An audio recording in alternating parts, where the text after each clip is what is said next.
Ni hao, this is Charlie Otani, the Brooklyn Healer, coming to you alive and direct from a secret location somewhere in mainland China. So, for all you COVID-19s stuck down in lockdown out there, this is coming to you. It's a series of pieces looking at certain herbs and remedies that you can find in your local area that you can use to help you through these times. Okay, now today we're going to be looking at one of my personal favorites. That's Comfrey. Symphytum officinale for all you Latin lovers out there. Assia, black root, black wart, bruisewort, salsify, slippery root, knit bone. That's right, folks. The clue's in the title. This remedy is absolutely fantastic for fixing broken bones, which, in my last line of work, what kind of common thing. Now, to help me with this particular episode, I've come to a very good friend of mine and business associate, Dan Wu, his vegetable garden, where he grows an awful lot of this particular plant. But you can find this anywhere, okay? People living in London, people living in New York, you'll find it in Central Park, all various parks along railway sidings. It grows as a common weed, people call it. You'll find it, and I'll show you later how you look at it. Hey, Dan! Dan Wu! It's me, Charlie! Dan! Don't mean to be here. I'll just ring his bell.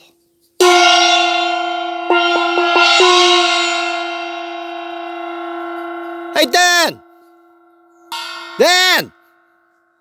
Jesus Christ. He doesn't seem to be here right now, but that don't matter. I mean, we're good friends. He'll let me, he said I could come and do this, so I'm just going to go in and start filming the thing for you, okay? Here we are in this beautiful, peaceful garden. You can see there, it actually used to be an open cast coal mine, but in his attempts to deal with his carbon footprint, he's actually converted it into a beautiful organic garden. Now, as you can imagine, being Chinese, he's kind of into his feng shui, You'll notice there's a lot of red objects around the place. The reason for this is feng shui is all about balance, balancing the yin and yang, trying to gather as much positive chi into your living space as possible. As you can see, there's a lot of green everywhere, so he puts in red, which is a nice opposite to that, We got over here, we got some Chinese runner beans, some Chinese regular beans, Chinese tomatoes, Chinese scarecrow.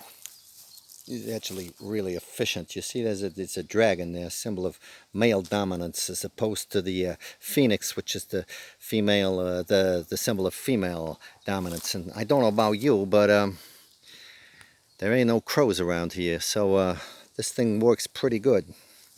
As I say, Chinese tomatoes growing over there. Chinese spring onions, very popular in Chinese cuisine. Carrots.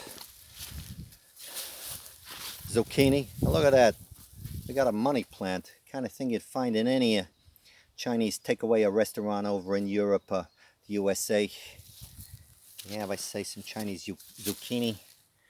A nice little green one in there. Oh, look at that. Beautiful. See that little fella? Bright orange zucchini. What a beautiful garden. Okay, we got his hothouse over here. This is what I'm looking at. This is the baby. Comfrey. Symphytum officinale. Dan Wu's hat. Dan Wu's cane. And Dan Wu's shoes. Now what I want to know, if we got Dan Wu's hat, Dan Wu's cane, and Dan Wu's shoes, what the hell is Dan Wu? Well, wherever he is, he's gone barefoot. So, just moving through, Chinese broad beans, beetroots. Down there, you see there in there, look at that. We got some Chinese turnips, which any of you people who've watched Kung Fu Panda will know, very useful in making Chinese soup. Look at this bumper crop of Chinese sugar snap peas. Here it is again, Symphytum officinale. It is one of the gardener's friends. This stuff is incredible. Its roots go real deep down into the ground. They pull up nutrients from well below and take it into the plant. Okay? You can use this. You just pull it up, put it in your garden as a mulch. It is absolutely incredible. Don't worry about getting right down to the root. You know, once you got it in your garden, you can't ever get rid of it. You know, just leaving a tiny bit of its root, it's going to grow back. It's real fine. Treat it mean, keep it keen. I don't like that expression because I think you should just spread the love. But as far as this plant goes, you know, you can throw whatever you like at it. It's just going to come bouncing back. Okay, now let's move over here. Let's see where we are. Oh, hold on a minute. Hey, let me just turn around the camera. Hey, there we are. Charlie O'Taney coming at you. Hey, Mrs. Wu! Yeah, it's me, Charlie. No, I don't know where he is. I thought you might know. Well, it's okay. Dan said I could come and do this. Yeah, I'm just shooting a little feature, you know, for all my people back in the USA and Europe and all over the world. In fact, yeah, I'm just doing a program on this one's all about Symphytum. Hey, would you mind, Mrs. Wu? You mind holding the camera for me? Would that be okay? Mrs. Wu, she's an incredible person. You know, she don't say a lot, but she can actually speak 17 languages, and she's never actually left this valley. You know, she's a polyglot, an incredible person. So, anyway, enough about me, enough about Mrs. Wu. We hear about this little baby. Come on, move on in, Mrs. Wu. You'll just take a look at this, okay? Look at these beautiful little bell-like flowers, okay? As you can see probably here, you can actually see there's very fine hairs on this. When you touch this plant, okay, its stalk is kind of real rough to the touch. Same with its leaves. You can see where it gets the name ass here from, you know, not that you got your ass by your ear, but ass as in donkey, you know. Oh, can you see that? Yeah. Yeah, well, you know, you get the idea. All right. Now, the amazing thing about this plant, as I was saying, good for lots of various things. Taken internally, which the Food and Drug Administration actually said you shouldn't do anymore. I mean, they're all fine you putting glyphosate on your land and all those other carcinogens, but they say that you shouldn't take this internally because, well, it's a bit of a carcinogenic, you know, because of it's got various alkaloids inside there, you know, and those things can actually, when you take it in large doses, can cause liver disease, liver failure, lung failure, some forms of cancer. And I can imagine coming out of lockdown, you know, your livers are going to be pretty charged at the moment, so you don't really want to add anything else to it. But personally, if I was suffering from bronchitis, I would come into this garden, I'd take a load of these flowers, I'd chop them up real small, make a cup of tea, take it 3 or 4 times a day. But remember, you didn't hear it from me, Charlie O'Taney, the Brooklyn Healer. Now what I'm going to get you to do today is I'm going to use, as I was telling you earlier, this is incredibly good for broken bones. Broken bones, bruises, sprains. It's also incredibly good for people suffering from joint inflammation, osteoarthritis, that kind of thing, and gout. Okay, so that can be good for some of you people on lockdown with all that rich living, eating too much cheese, getting your joints swollen up. This is absolutely fantastic for that. So, how do we take it? How do we recognize it? As I say, it grows to about 1.5 meters tall. That's 2-3 feet, you know, for people for the old money. All right. Now, how we do this? To use it, you can make it a lot of different things. You can make tinctures with it. You can make salves with it. You can make ointments.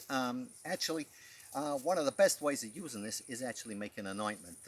You get the roots, you pull them out, you put them in oil, then you mix it with beeswax and you make an ointment. Actually, what I'm going to do is I'm going to do that for you guys probably around September, October time.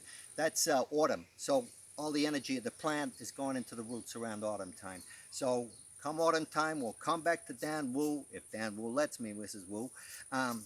Take some of the roots out, clean them up, and I'll show you how we can actually make an ointment, which is a very practical way of using it. But for today, I'm going to show you how to make a poultice. So what we're going to do is we're going to take a few of these leaves like this, all right? And then a few of the flowers, and take them over here. There we are. Put them on the side. And what I'm going to do now is I'm just going to chop them up real nice and small, okay? Break it all up, break up all those cells in there. And then I am going to, look at that. I'm going to put them into this bowl. I'm going to take a couple of larger leaves like this that I'm also going to put into this bowl here. And now I'm going to add boiling water. What I'm actually going to add is Dan Wu's green tea, but he ain't going to real mind, okay? So, pour that boiling water over there, keep those leaves in there. This is known as blanching, okay? The reason why we're doing this is it's actually going to break down some of the cell structure. And you know, I was talking about those little hairy leaves along the stalk and along the leaf itself. Well, it's going to soften those right up. Now, for example, maybe I'd broken my arm, you know, deflecting a blunt instrument coming towards my head. Move it out the way. Ow! Covered in bruising, broken fracture. Okay, making sure all the bones are in place. This is important because this is knit bone. I mean, this can... Old story. Used to, back in the medieval times, they did an experiment, you know, they got a whole load of meat, okay, just random bits of chopped up meat, they put it in a bowl, they put in some comfrey, they mixed comfrey roots, they mixed it all together. After a few, like 20 minutes of boiling, the meat started sticking back together, okay. This stuff is incredible. All the names for it, that's consud, synphytum, knit bone, they all relate to this fact of joining together, and that's exactly what it's doing. All right, so first of all, you let those cool down a little bit. You can see they're a lot softer to the touch now. They're not so hairy. That's kind of good, because it's those little spiky hairs that can sometimes feel a little painful. Jesus, this is hot. Oh, look, we got damn wool. Thanks so much. Now what we're gonna do, we got the plant here, cool it down a little bit like that, and then I'm going to place it on my broken wrist, if you can imagine that. All right. Now we wrap the leaves around there and we pull it on. That, ladies and gentlemen, is a poultice. Okay. You can wrap around a bandage around that, and you keep it on there for maybe half an hour, 1 hour. If you okay, so there it is. Now, what you got in here, you can see it's like Comfrey tea. Now, with that, you can actually make a compress. Now, the difference between a poultice and a compress is a poultice is that. It's all those leaves that look like something out of a zombie movie or something. A compress, we take the tea, that's there. All you English people, you know about it. You go to your tea towel collection, you get your tea towel, you dip it into the tea. You take the tea towel out, you wrap it round. That is known as a hot compress. You can also use a cold compress. It's a different effect. Hot brings the stuff out. Cold diminishes the stuff back in. All right? So that is the difference between a compress and a poultice. So, ladies and gentlemen, what can I say? I'm coming to you live and direct from Dan Wu's garden. It has been a privilege to be with you yet again. And as I say, come September, we'll be doing another remedy. We'll be talking about how we make we make an ointment out of comfrey. And coming to you live and direct, Charlie Otani. You stay safe. You stay good out there. Lockdown's coming to an end. It's real important out there. Don't forget, you know, this remedy can be great for you guys, because coming out of lockdown, your spatial awareness is going to be not as strong, you know, cooped up in those little small flats. Coming out into the open, seeing people, bang, you fall into someone, break a bone, sprain, something like that. This remedy is absolutely fantastic for that. So, coming to you live and direct, my name's Charlie Otani, the Brooklyn Healer. Ni hao, chuk sakwe, and I'll see you next time.